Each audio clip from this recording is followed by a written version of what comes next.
is an honor in serving the one you love. There is tashrif.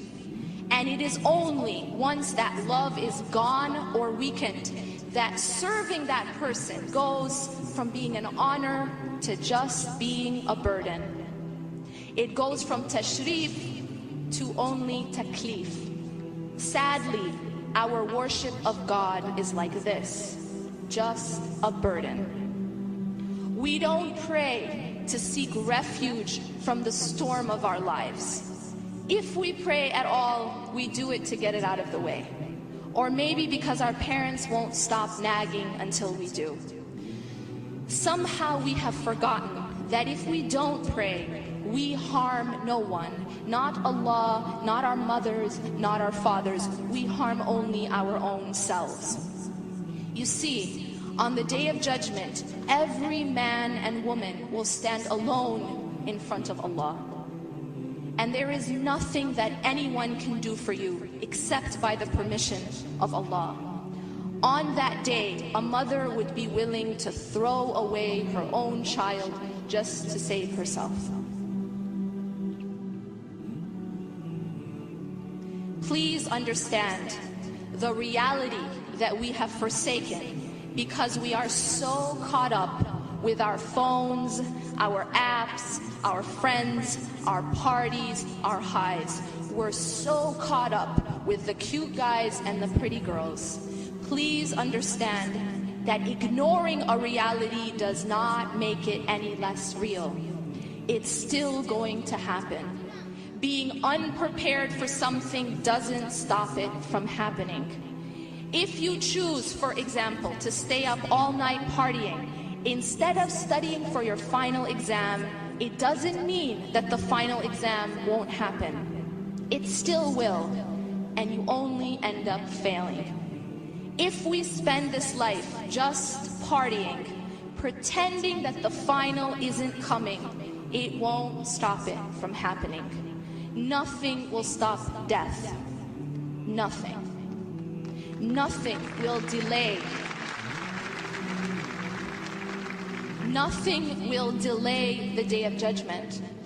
Like that final exam, the question is only, are we prepared?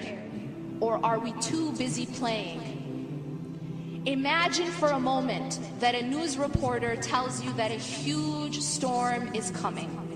Imagine that you're told that unless you seek shelter, you and your family will be destroyed.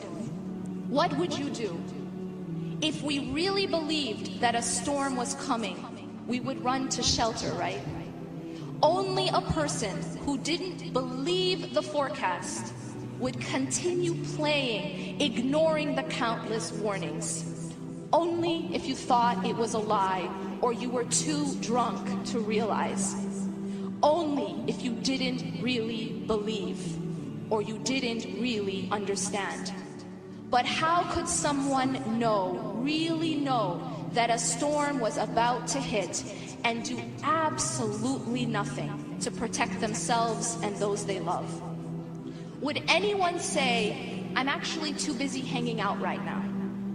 I'm too busy on my phone or on Facebook to run to shelter. I'd rather check out this guy's profile than protect myself from the storm.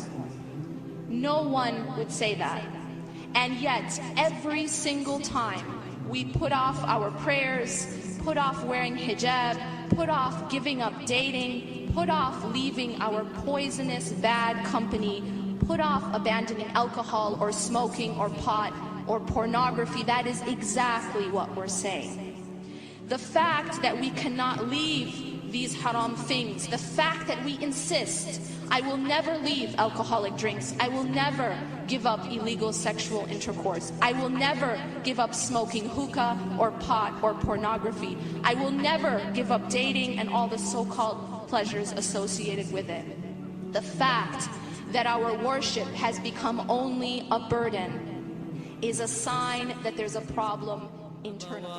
إليكم أهدي فرحا في الروح يلبي آمالا أنتم فيها غيم يسقي وجداني. فلكم طال الجهد وكم قاسى قلبي وتعلم حتى فاح الروض ولاح المجد على أوطاني.